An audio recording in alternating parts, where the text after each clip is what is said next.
Hello friends, welcome to Bhargavi coaching classes. I am Durga Prasad. आज हम next exercise that is 1.3 का introduction देखेंगे, जो कि है डिटर्मिनेंट मेथड। डिटर्मिनेंट मेथड को क्रेमर्स रूल भी कहा जाता है, क्योंकि एक स्विस मैथमेटिशियन है जिनका नाम है गैब्रियल क्रेमर्स। उन्होंने ये मेथड को फाइंड किया था, दैट्स वाई उनके नाम पर ये मेथड रखा गया है क्रेमर्स रूल। ओके, एग्जाम में आपको आएगा कि solve the simultaneous equation by Cramer's rule, तो आपको मतलब ही डिटर्मिनेंट मेथड करना है। डिटर्मिनेंट मेथड का मतलब ही है क्रेमर्स रूल। तो आइए देखते हैं what is determinant method. Determinant method को जानने से पहले व्हाट इज डिटर्मिनेंट ये देख लेते हैं। अगर आपको कोई ए बी सी डी ये ऐसा मॉड, ओके मॉड का साइन होगा, लेकिन मॉड का साइन नहीं है, ये डिटर्मिनेंट का साइन है। तो अगर आपको एक ऐसे फॉर्म में दिख गया तो इसको हम लोग बोलते हैं determinant of A B C D. Okay, जहाँ पे ये क्या हो गए, ये दो रो हो गई और ये दो क्या हो गए, कॉलम हो गए। एक कॉलम C1 C2, ये R1 R2। R1 मीन्स रो 1, R2 मीन्स रो 2। तो रो कितने हो गए हमारे पास, दो। कौन से, A एंड B, और दूसरा क्या हो गया, C एंड D। तो दो रो हो गए हमारे पास, और कॉलम कितने हो गए, AC एंड BD। देखिए दो रो है, दो कॉलम है, तो ये होता है R इंटू सी, मतलब row into column, that is 2 into 2। इसका मतलब ही क्या हुआ, ये डिटर्मिनेंट कौन से ऑर्डर का हुआ, 2 इंटू 2। इसका ऑर्डर क्या हुआ, 2/2। इसका मतलब इसकी डिग्री कितनी हुई, 2। क्यों, क्योंकि यहाँ पे दो अननोन है, जितने अननोन रहेंगे उतनी डिग्री रहेंगी डिटर्मिनेंट की। ओके, तो उसकी डिग्री कितनी हो गई, 2। और कोई भी जो डिटर्मिनेंट है उसको डिनोट किया जाता है कैपिटल लेटर से। किससे, कैपिटल लेटर से। For example A B C D up to Z।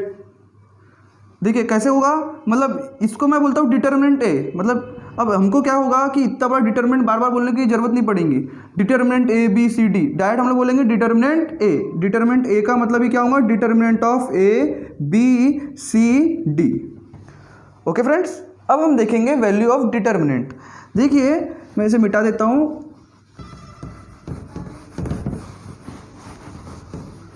अब ये डिटर्मिनेंट है, इसको हमने बोल दिए ए। अब इसकी वैल्यू निकालना है। ओके, तो क्या होता है, ऐसा क्रॉस में मल्टीप्लाई होता है। डी का ए से मल्टीप्लाई होगा, सी का बी से मल्टीप्लाई होगा, और दोनों का सब्ट्रैक्शन हो जाएगा।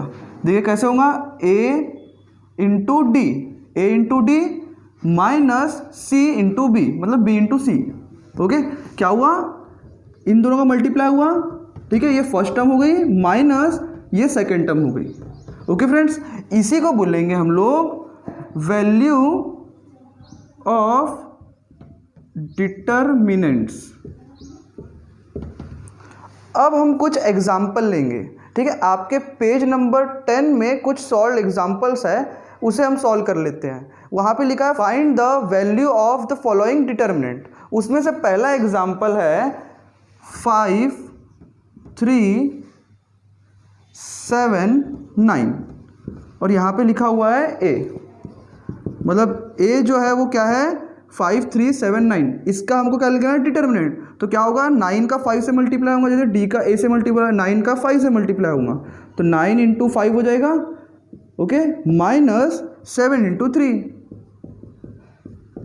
9 इंटू 5 45 माइनस 21।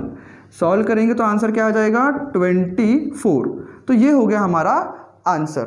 तो वैल्यू ऑफ ए कितनी हो गई, वैल्यू ऑफ ए कितनी हो गई, 24। आइए एग्जाम्पल नंबर 2 देखते हैं, जो कि है n is equals to -8 -3 to 4। अब हमको इसकी वैल्यू निकालना है, तो क्या करना है, d इंटू ए, मतलब 4 इंटू -8, 4 इंटू -8 हमने लिख दिए। बीच में क्या आएगा, माइनस।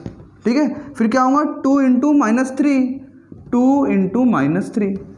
अब नेक्स्ट स्टेप में क्या होगा, 4 इंटू -8 दैट इज -32, बीच में माइनस का माइनस। यहाँ पे क्या होगा 2 into -3 that is -6, this minus and minus plus, -32 plus 6, -32 plus 6 मतलब इनके बीच में सब्ट्रैक्शन नहीं होगा, माइनस ही होगा।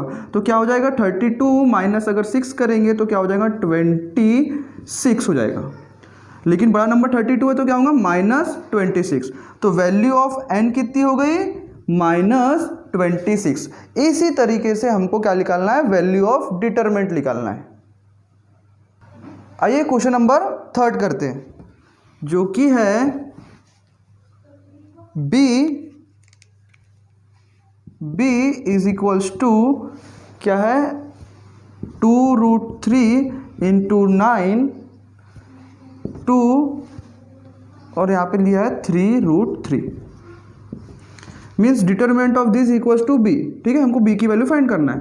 क्या करते हैं, क्रॉस मल्टीप्लाई करते हैं, तो 3√3 मल्टीप्लाई बाय 2√3, इन दोनों का मल्टीप्लाई होगा और इन दोनों का मल्टीप्लाई होगा, क्या हो जाएगा 2 इंटू 9 और बीच में क्या आएगा सब्ट्रैक्शन। अब सॉल्व कर लेंगे, देखिए √3 इंटू √3 3, √3 इंटू √3 मतलब √3 का स्क्वायर, √3 का स्क्वायर, ये स्क्वायर इस रूट को क्या कर देगा, कैंसिल कर देगा, तो वैल्यू क्या बच जाएंगी सिर्फ 3। तो 3 into 3 sorry √3 into √3 3 into 3 9 into 2 that is 18 और यहाँ पे क्या है -2 into 9 that is 18 and 18 minus 18 that is 0। तो इस डिटरमिनेंट की वैल्यू कितनी हो गई 0, मतलब ही b की वैल्यू क्या हो गई 0। तो आइए friends linear equation in 2 variable को डिटरमिनेंट मेथड से सॉल्व करेंगे, जिसे क्रेमर्स रूल भी कहा जाता है या फिर क्रेमर्स मेथड भी कहा जाता है। डिटरमिनेंट मेथड एलिमिनेशन मेथड और सब्स्टिट्यूशन मेथड से भी ज़्यादा इजी है, तो इसे हम लोग अभी डिराइव कर लेते हैं। मान लेते हैं हम लोग एक जनरल फॉर्म मान लेते हैं लीनियर इक्वेशन 2 वेरिएबल का, that is ax plus by is equals to c। ठीक है, ये पहला वेरिएबल, पहला अपना लीनियर इक्वेशन हो गया, इसको दे देते नंबर 1। ओके, फिर दूसरा मान लीजिए, इसको एक काम करते हैं a1 b1 एंड c1 दे देते हैं। दूसरा क्या हो जाएगा a2x plus b2y is equals to c2। ये क्या हो गया equation number 2। Equation number 2 means दूसरा इक्वेशन है, ये लीनियर, पहला लीनियर इक्वेशन है, ये दूसरा लीनियर इक्वेशन है। ओके, हम इसे सॉल्व करेंगे बाय एलिमिनेशन मेथड से। फिर एलिमिनेशन मेथड से सॉल्व करके जो वैल्यू आएंगी x की और y की, उसको हम लोग देखेंगे कि वो एक्चुअल में है क्या। ओके, अब देखिए हमको क्या करना पड़ता है, या तो x का कोएफिशिएंट या तो y का कोएफिशिएंट हमको क्या करना पड़ता है, सेम करना पड़ता है। तो हम लोग क्या करते हैं, इक्वेशन 1 मल्टीप्लाई बाय b2 कर देते हैं। अगर b2 से मल्टीप्लाई करेंगे तो ये क्या हो जाएगा b2a1 और b2b1। ओके, और ये c1 b2। ओके, तो ये हो जाएगा b2b1, तो इसको भी b2b1 बनाना पड़ेगा, तो इसको क्या करना पड़ेगा b1 से मल्टीप्लाई करना पड़ेगा। तो and equation 2 multiply by b1 कर दो। ओके, तो अब इक्वेशन 1 को क्या कर रहे हैं, b2 से मल्टीप्लाई कर रहे हैं, तो इसको b2 से मल्टीप्लाई करेंगे तो क्या हो जाएगा a1 b2, क्या हो जाएगा a1 b2। ओके, और ये क्या हो जाएगा x plus b1 b2 y is equals to c1 b2। इसको दे दो इक्वेशन नंबर 3। अब क्या करेंगे, इक्वेशन 2 को b1 से मल्टीप्लाई करेंगे, तो क्या हो जाएगा a2 b1 x plus b1 b2 y is equals to c1 b1। इसको दे दो इक्वेशन नंबर 4।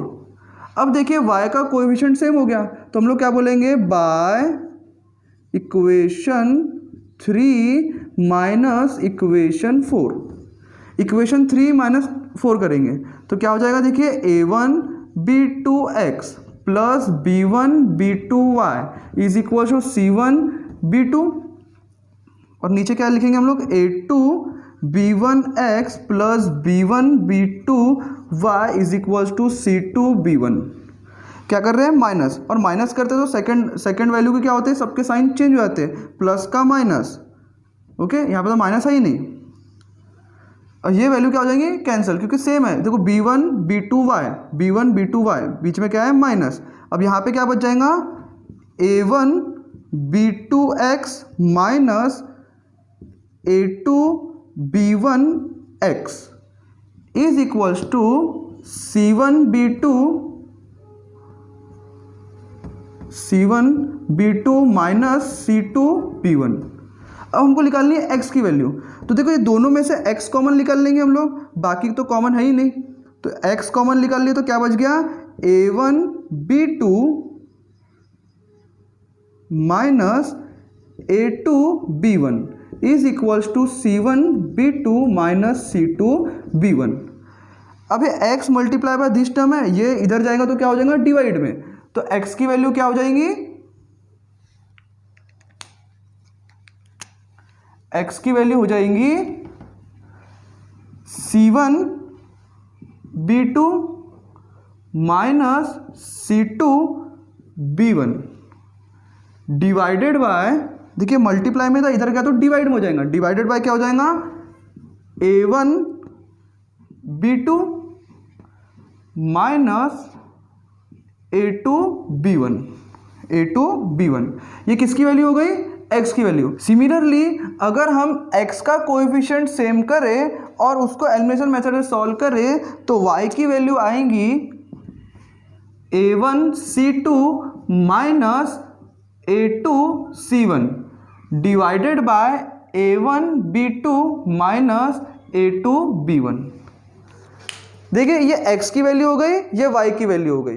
अब हम लोग देखेंगे कि एक्चुअल में ये c1 b2 minus c2 b1 क्या है। अभी थोड़ी देर पहले ही देखे थे हमने a b c d, अगर ये डिटरमिनेंट है तो इसकी वैल्यू क्या होती है, d इंटू a, मतलब a into d minus b into c। इसका मतलब क्या हुआ, इस डिटरमिनेंट की वैल्यू ये हुई, तो इसका मतलब क्या हुआ, इसका डिटरमिनेंट ये हुआ। ओके, इसको हम लोग डिटरमिनेंट के फॉर्म में इस तरीके से लिख सकते हैं। इसका मतलब क्या हुआ, देखिए a इधर का इधर ही रह गया, b इधर का इधर रह गया, d गया क्रॉस में मतलब इधर आ गया, c गया क्रॉस में मतलब इधर आ गया। ओके, तो ये हो गया डिटरमिनेंट। सिमिलरली हम लोग अगर c1 b2 minus c2 b1 करें तो क्या होगा, c1 को इधर ही रहने दो और c2 को भी इधर ही रहने दो, तो b जाएगा क्रॉस में तो ये हो जाएगा b2, और इधर ये b1 इधर आएगा क्रॉस में आएगा तो ये हो जाएगा b1। इसका मतलब ही क्या हुआ, ये क्या है, किसका डिटरमिनेंट है, c1 c2 b1 b2। ये वैल्यू किसकी वैल्यू है, डिटरमिनेंट ऑफ दिस। सिमिलरली अगर हम लोग a1 b2 minus a2 b1 करें तो वो किसकी हो जाएंगी, a1 b1 a2 b2। तो इसको हम लोग अभी लिख लेते हैं अच्छे से।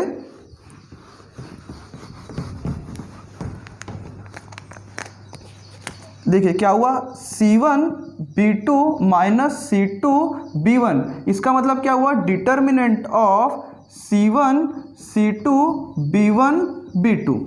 ओके, और क्या हुआ, a1 b2 minus a2 b1, ये किसकी वैल्यू हो गई, a1 b1 a2 b2। Okay, और ये वैल्यू रह गई, that is a1 c2 minus a2 c1 is equals to क्या हो जाएगा, a1 a2 c1 c2। अब क्या करेंगे हम लोग, इसको इस तरीके से याद रखने में थोड़ा सा डिफिकल्टी जाएंगी, तो इसको हम लोग क्या दे देंगे, इस डिटरमिनेंट को क्या दे देंगे, नाम दे देंगे। इसको दे दो, देखिए ये x का वैल्यू है तो ये ऊपर वाला क्या हो जाएगा, dx हो जाएगा, और ये देखो डिवाइड में, देखो डिवाइड में सेम है, इसको दे दो डिटरमिनेंट दैट इज d, और ये किसकी वैल्यू है, देखो y को करस्पॉन्ड करती है तो उसको बोल लो dy। तो x की वैल्यू क्या हो जाएंगी, x की value c1 b2 minus c2 b1 है, लेकिन उसकी वैल्यू क्या है, दिस, मतलब इसका क्या होगा dx, x की वैल्यू क्या हो जाएंगी dx bye a1 b2 minus a2 b1। a1 b2 minus a2 b1 की वैल्यू क्या है, ये डिटरमिनेंट, इसको क्या किससे डिनोट कर रहे हैं, d से, तो x की वैल्यू क्या होंगी, dx by d। Similarly y की वैल्यू क्या हो जाएंगी, dy बाय d। तो हम लोग डायरेक्ट x की वैल्यू इस तरीके से फाइंड आउट कर सकते हैं और डायरेक्ट y की वैल्यू इस फॉर्मूले से फाइंड आउट कर सकते हैं। ओके, देखिए अगर हमें x की वैल्यू निकालना है दैट इज dx/d निकालना है, तो dx की वैल्यू क्या हो जाएंगी, dx की वैल्यू क्या है c1 c2 b1 b2। Means हमें अगर x की वैल्यू निकालना है तो x वैल्यू जो वैल्यू है उसको छुपा देना है, तो क्या हो जाएगा c1 c2 b1 b2, c1 c2 b1 b2। Okay, उसके बाद अगर हमें d की वैल्यू निकालना है दैट इज डिटर्मिनेंट, तो हमें कांस्टेंट की वैल्यू को छुपा देना है that is a1 a2 b1 b2, a1 a2 b1 b2। Okay, उसके बाद हमको अगर y की वैल्यू निकालना है दैट इज dy/d, अगर हमें y की वैल्यू निकालना है दैट इज dy/d, अगर dy की वैल्यू निकालना है तो y को छुपा दो, तो क्या हो जाएगा देखो a1 a2 c1 c2, a1 a2 c1 c2। और हमें d की वैल्यू निकालना है तो फिर से कांस्टेंट की वैल्यू छुपा दो, तो क्या हो जाएगा a1 a2 b1 b2। तो आइए इस मेथड से हम एक प्रॉब्लम सॉल्व करते हैं कि टेक्स्ट बुक पेज नंबर 14 में सॉल्व एग्जांपल फर्स्ट है, जो कि है 5x + 3y = -11, 2x + 4y = -10। इसे सॉल्व करो बोलता है bye Cramer's rule, solve the following simultaneous equation by Cramer's rule. ऐसा कहा गया है, मतलब इसको हमें क्या करना है, क्रेमर्स रूल से सॉल्व करना है या फिर डिटरमिनेंट मेथड से सॉल्व करना है, एक ही बात है। अब देखो इसे सॉल्व कैसे करेंगे।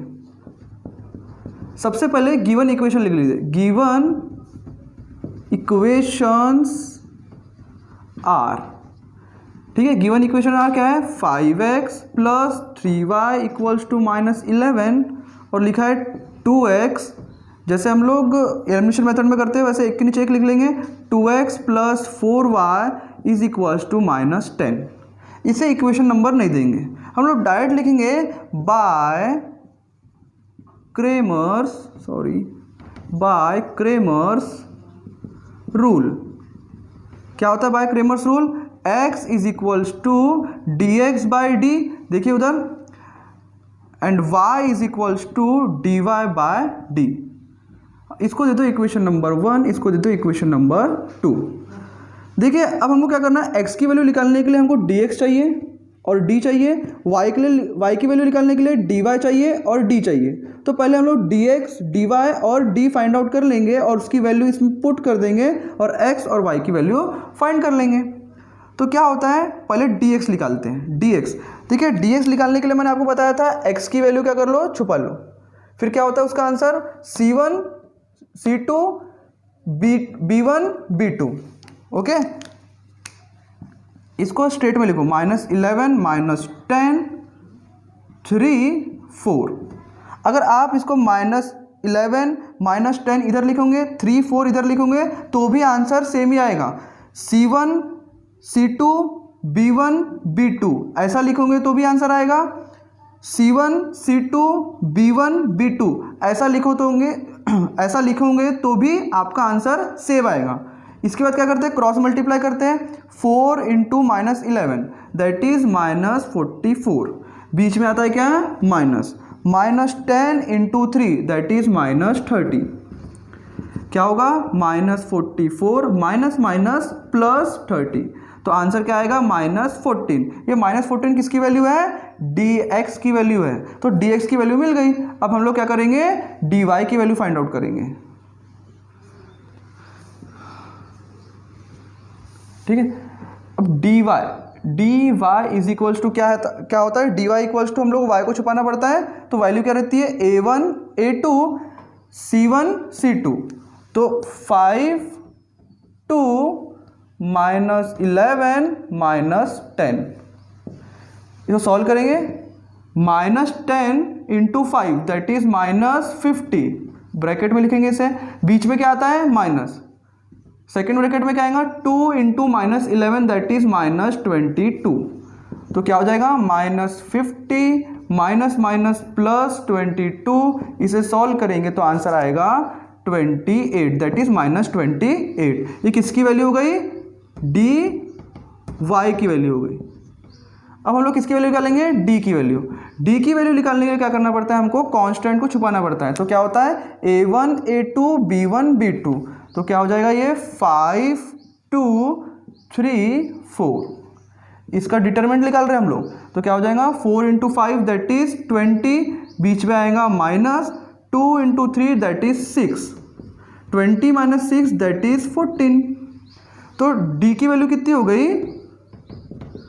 14। अब हम लोग क्या करेंगे, फ्रॉम इक्वेशन 1 एंड 2, हम लोग फ्रॉम इक्वेशन 1 एंड 2 की बोल रहे हैं क्योंकि इक्वेशन 1 एंड 2 में क्या करना है, हमको वैल्यू पुट करना है। From equation 1 and 2 x is equals to क्या होगा dx, dx की वैल्यू क्या है -14 डिवाइडेड बाय डी की dx बाई डी की वैल्यू क्या है 14 by 14 that is -1 -14 divide by 14 that is -1। फिर y की वैल्यू क्या हो जाएंगी dy बाई डी वाई की वैल्यू क्या है -28 डिवाइडेड बाय 14, 28 डिवाइड बाय 14 करोगे तो -2 आएगा। तो हम लोग बोल सकते हैं therefore solution x, y is equals to -1, -2। इस तरीके से आपका लीनियर इक्वेशन इन 2 वेरिएबल का सॉल्यूशन आसानी से आ जाएगा। पेज नंबर 14 में एक्टिविटी 1 और पेज नंबर 15 में एक्टिविटी 2 गिवन है, जो कि बहुत ही सिंपल है, आप आसानी से सॉल्व उसे कर सकते हो। तो आइए देखते हैं प्रैक्टिस सेट 1.3। पहला क्वेश्चन है fill in the blanks with correct numbers. बहुत ही इजी क्वेश्चन है। देखिए डिटरमिनेंट दिया है 3, 2, 4, 5 okay equals to 3 multiply by what. ठीक है, ये क्या होता है, पहले क्रॉस में मल्टीप्लाई होता है ना, तो क्या होगा 3 इंटू 5, तो यहाँ पे क्या आ जाएगा 5 माइनस, देखो माइनस आ गया ना बीच में, फिर क्या होगा 4 इंटू 2, तो 4 तो आ गया, तो यहाँ पे क्या लिखेंगे 2 इंटू 4, 4 इंटू 2 बोले 2 इंटू 4। फिर इन दोनों का क्या करेंगे हम लोग मल्टीप्लिकेशन करेंगे। देखो 2 इंटू 4 दैट इज 8 आ गया है, 3 इंटू 5 यहाँ पे क्या हो जाएगा 15, 15 माइनस 8 दैट इज 7, हो गया आंसर। सेकेंड क्वेश्चन है find the values of following determinants. हमको इसकी वैल्यू निकालना है। ओके तो ये कितना आसान है, क्रॉस में पहले मल्टीप्लाई करेंगे, क्या हो जाएगा -1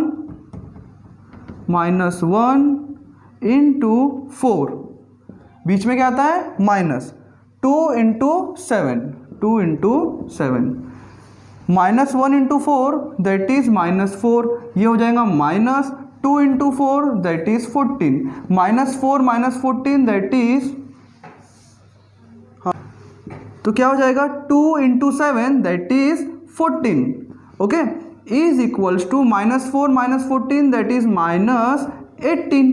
तो इसका डिटरमिनेंट का वैल्यू क्या हो गया -18। देखिए ये प्रॉब्लम को देखिए, ये प्रॉब्लम को देखिए बिल्कुल सेम है, ये fill in the blank types था, उसी का यूज करके हमने इसको सॉल्व किया। सेकेंड प्रॉब्लम, ठीक है, क्या होगा क्रॉस में मल्टीप्लाई होगा, सबसे पहले 5 इंटू 0,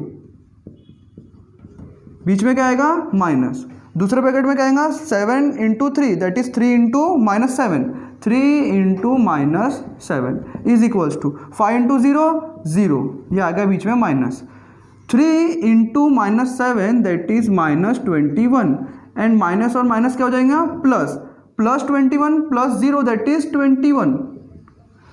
21 आ गया।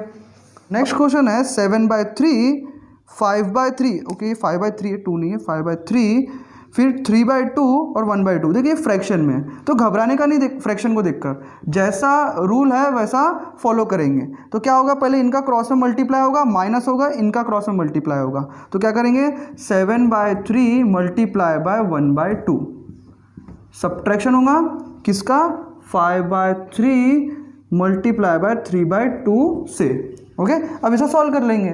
देखिए फ्रैक्शन का मल्टीप्लिकेशन बहुत इजी होता है, न्यूमरेटर का मल्टीप्लाई बाय न्यूमरेटर होता है, डिनोमिनेटर का मल्टीप्लाई बाय डिनोमिनेटर होता है। अगर कोई न्यूमरेटर डिनोमिनेटर में कॉमन फैक्टर है तो आप उसे कैंसिल कर सकते हो, इस केस में नहीं है।